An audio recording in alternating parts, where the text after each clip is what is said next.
Okay, it's finally happened. We finally did it. We shorted Enphase energy stock. And when I say short, we didn't technically short. We bought put options against the company because I'm not a huge fan of shorting. But we're going to talk about in this video the interesting news that I just found out about Enphase. Now, I made a video just a couple weeks ago talking about why I wanted to short this company because frankly, it's done just far too well in my opinion. If you look at the 1-year performance, it's up 67%.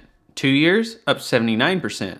5 years, 12,000%. So this stock in 5 years has produced 12,400%, and I'm believing that now it's going to finally hit some headwinds that it wasn't facing previously. Let's go ahead and roll the video that I just watched this week that finally convinced me to buy this short position. Let's go ahead and play it. News nobody's talking about.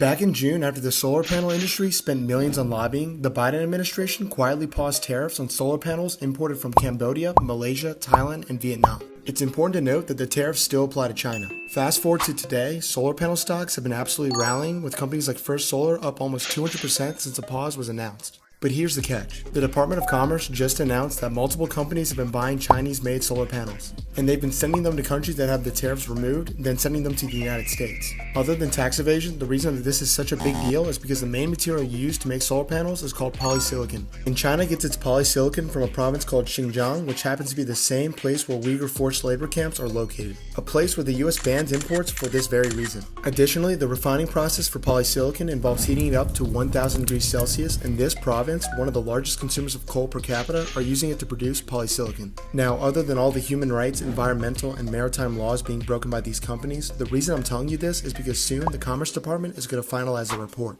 And if their early theory they announced today still holds water, there's no doubt that they'll recommend to the Biden administration to reimpose these tariffs on the industry, which would bring a quick end to the stock rally that the solar panel companies have been enjoying so far. Until then, check out my website to see if lawmakers are buying or selling solar stocks ahead of the announcement, and thanks for watching.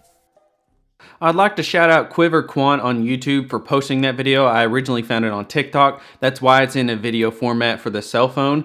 So it looks a little funky here on YouTube for a video platform like this, typically formatted for PCs. But I do want to shout him out because it's an amazing video. Now, I am doing research on this, and it seems that for the most part, he's right. But we're going to talk about in this video, while even if he's wrong, even if the situation going on with the tariff situation and manufacturing overseas, even if that's bogus, even if that doesn't happen, it's still something to be worried about if you're an investor in the stock, in my opinion. So it's going to be a fun one. Let's go ahead and get started. But before we get into all that, we have to talk about today's sponsor, MooMoo. MooMoo is a new up-and-coming brokerage that is taking the world by storm. Commission-free trading, level 2 data, advanced technical indicators, earnings calendars to see the date of financial statement releases, and institutional tracking to follow Warren Buffett's portfolio are just a few examples of what MooMoo has to offer. With this being my first sponsor in the channel, I have fully vetted their company and stand behind their vision. MooMoo currently trades on the NASDAQ under ticker symbol FUTU for FUTU and is SIPC insured. If you sign up below using my special referral link, you can get anywhere from 1, 10,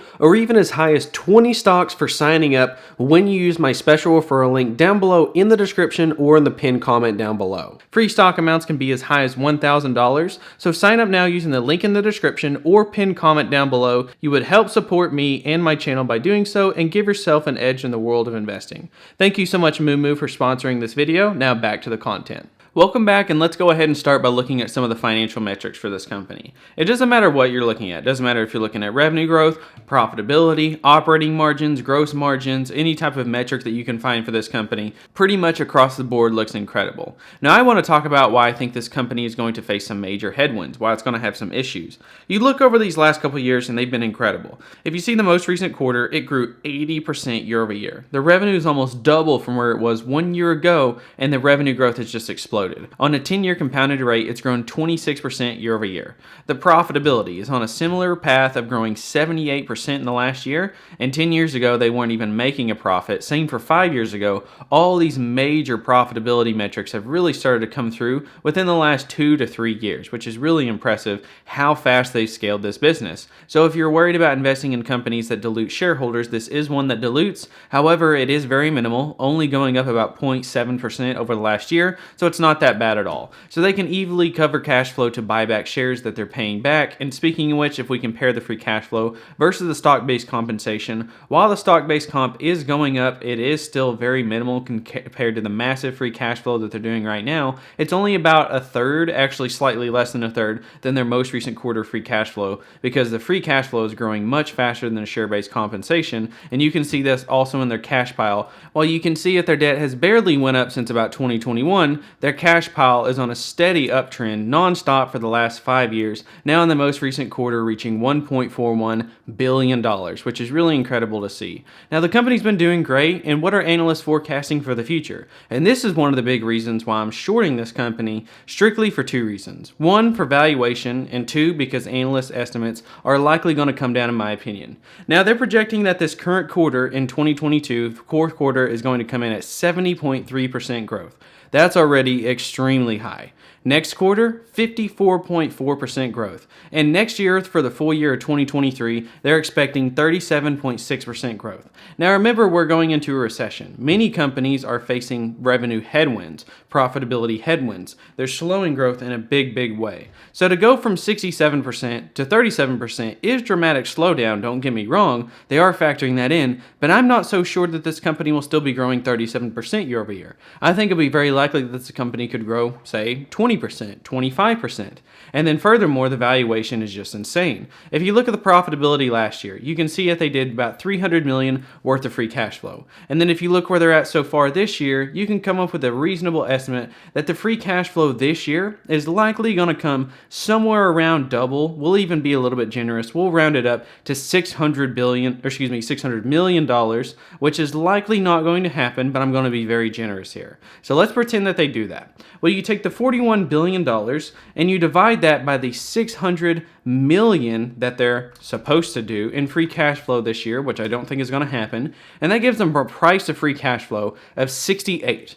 Now keep in mind that if you have half of that, if you have a price to free cash flow of 30, then you really have something to prove. That's something that's really high, and honestly investors are putting a pretty high price tag on you. So these type of high level growth rates of 60, 40%, whatever they may be, typically have to stay if you want these type of valuations to stay constant. So 68 is ridiculously high. And let me give you an example of one that I think is a very fast grower but doesn't even trade nearly this high. If we look at a company like CrowdStrike, this company is growing very fast, similar to Enph. They're growing profitability 41% year over year, and revenue growth in the most recent quarter is growing 52%. It's a very fast grower, and it's hitting nonstop growth, subscription revenue every single quarter. And if you look at their valuation, let's go ahead and take a look at the free cash flow. If you look at where they're at this year, they're actually going to do a very similar amount, about $600 million. Funny how that works out. But instead of a $41 billion valuation, this company trades at a $25 billion valuation, a little over half than that of Enph. Now, even if you take this, you can see that the price of free cash flow is once again in the 30s, and this company is expected to be priced pretty high, and one that may not hit estimates next year, once again like Enph. So considering a company like Enph is priced double that of what it is right now, it's really interesting to see that investors are still pricing this company so high. Not to mention they may face issues with currency headwinds. I'm not a currency expert, but as they have many foreign revenues and foreign manufacturing outside of the US, that could pose an issue. And basically these margins that have been so stellar in 2022 and the past year or two, I don't really think that's going to stay. And I think people aren't going to have as much money to invest on things like solar panels when we're going into a recession. So that's why I'm shorting this company. That's why I have several $1,000s worth of put options. My actual position is about $6,500 worth of puts expiring next year at a $300 put strike price. So that's my investment. That's why I'm shorting this company. And overall, guys, thank you so much for watching. Check out MooMoo down below in the description if you haven't already. But thank you guys so much for watching all the way to the end, and I'll catch you all next time.